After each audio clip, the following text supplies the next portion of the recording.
I'll be going over how to use pivot tables. And pivot tables are going to make your player stats and team stats and even tendency reports a lot easier and a lot quicker to do. So here I have some make-believe data with a few players' names, the play type, either run or pass, RP, yards gained, and if the pass was complete or not.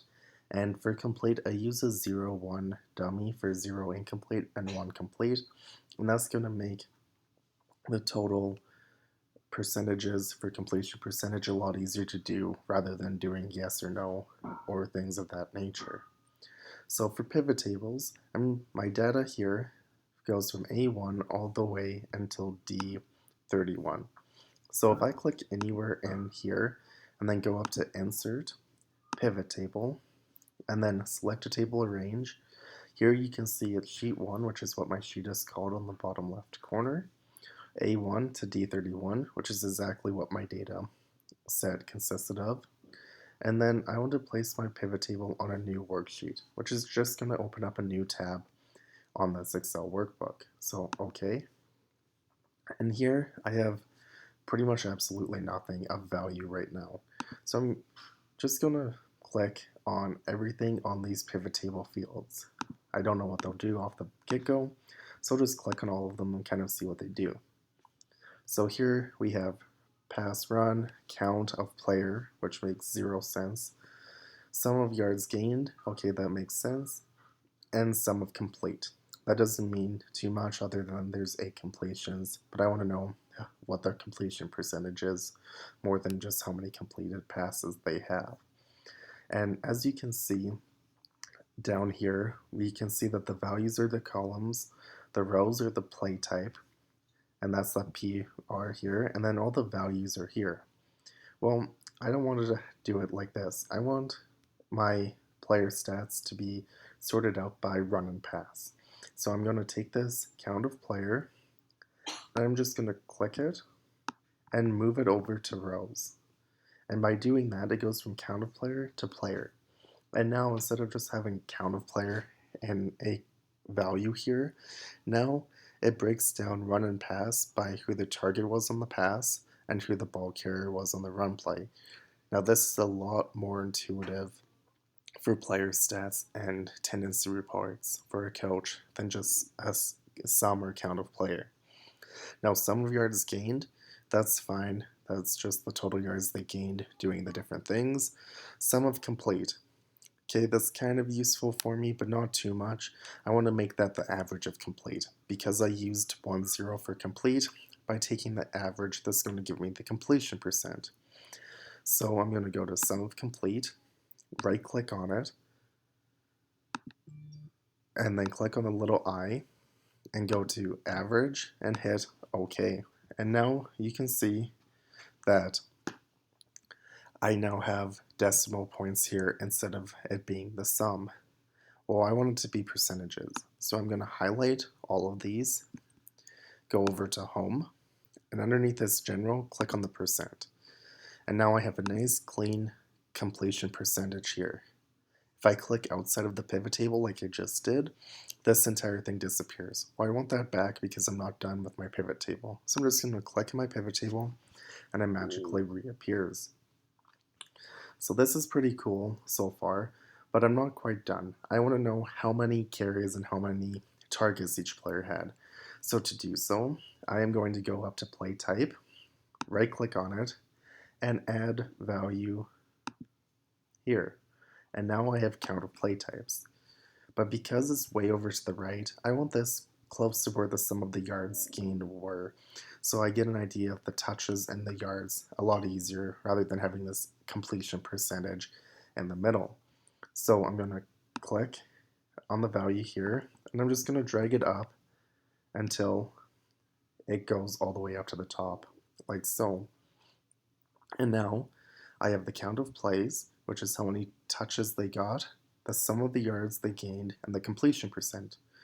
Well, that's pretty good. It's broken down by run pass, which is nice, but I also want to say have the average yards gained. So on the yards gained, I'm going to left click, right click, add to value, and then I'm going to bring that up 1 because I want it before the completion percent.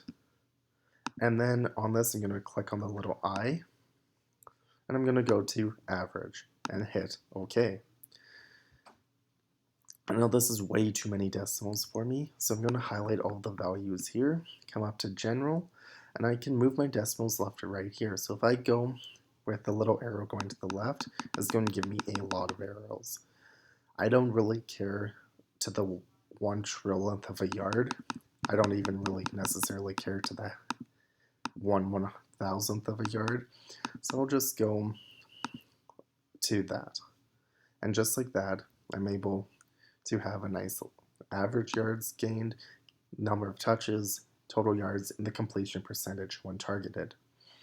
And now you can, if you have more data, you can sort this thing also by like play type or formation. It'd be really cool to put in formation in the row and then do formation, pass, run, and player, because it's going to give you a really good way of looking at who gets the touches and how they get the touches out of formation. But based off of this limited data set for the example, I can't do that. But I'm not done here. What if I want to say filter by player? I'm going to click and drag the player up here. And now I have this little player and all thing. And as you can see, it goes back to the pass and run. So I have all of the same values here. Well, what does this really do? If I click this little drop down arrow by the all, it brings up this chart. So I'm just going to move this over so we can see what it does to the pivot table. Right now, it has to do with every single player being selected. Well, what if I don't want all the players? So I'm going to unselect, select all, and now I have no players. So what happens? I have no data. Why? Because I have a player associated with every single data icon there, and if I don't have any players selected, it won't give me any data. So what happens if I only include Bill? Bill has 3 targets, no runs, and so on and so forth. Well, what if I include Bob? Well, Bill only had 3 targets, so that means Bob had 4 and 1 run. If I include John, well, John had a lot of carries there. Mark, Matt. So now this little select all icon is selected again because all of the players are selected. So this is kind of cool. I wouldn't necessarily spend too much time on it, but it's pretty cool because now we have the total count of plays, the sum of yards gained, the average of yards gained, and completion percent. So let's say Matt is their star player and you want to take him away and you want to see what taking him out of their game plan will do. So if you unselect him and have everyone else selected, you can kind of see the difference between what the rest of their team does and what he does. So if you selected, you see this has 13 and 17. If you completely take him out of the game, well, you have 1 less pass attempt and 6 less rushes. If you click him again, 74 total yards. If you completely take him out, 63. And you can keep doing that for each player. Say you want to take Mark completely out of the game. Well, that doesn't really impact too much. John, that matters quite a bit, as he has 8 carries and about 31 yards.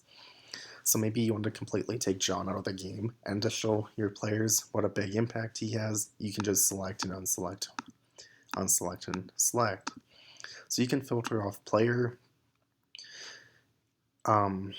Yeah, so you have a lot of different possibilities to do things with pivot tables that are going to make your tendency reports, player stats, team stats really easy and time efficient for you to do. And this really takes out having to use sum if, average if, mean if, max if, stuff like that, and it allows you to do it just by moving stuff around here. So I really encourage you coaches to use these pivot tables to create at least a baseline tendency report if you're going to do it in Excel.